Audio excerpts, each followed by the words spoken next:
हरिओम। एक बार संत कबीर जी ने एक किसान से कहा, तुम सत्संग में आया करो। किसान बोला, हाँ महाराज, मेरे लड़के की सगाई हो गई है, शादी हो जाए फिर आऊँगा। लड़के की शादी हो गई।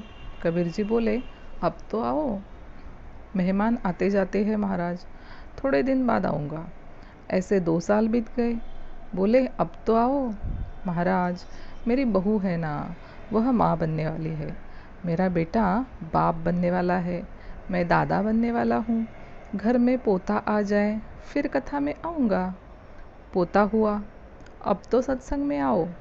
अरे महाराज, अब मेरे पीछे क्यों पड़े हैं, दूसरे कोई मिलते नहीं है क्या?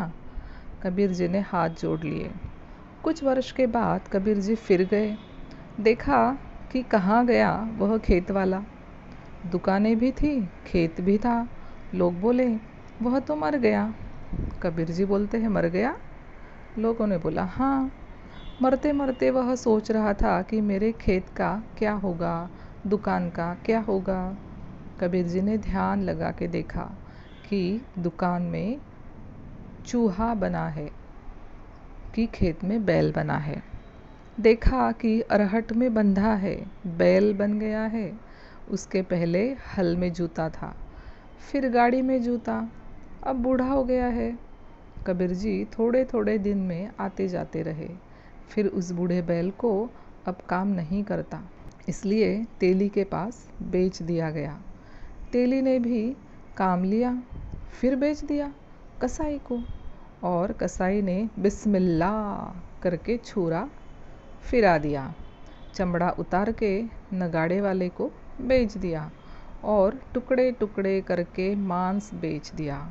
कबीर जी ने साखी बनाई, कथा में तो आया नहीं, मरकर बैल बने, हल में जूते, ले गाड़ी में दिन, तेली के कोल्हू रहे, पूनी घर कसाई लीन, मांस कटा, बोटी बिकी, चमड़न मढ़ी नगार, कुछ एक कर्म बाकी रहे, तिस पर पड़ती मार, नगारे पर डंडे पड़ रहे हैं, अभी कर्म बाकी है तो उसे डंडे पड़ रहे हैं।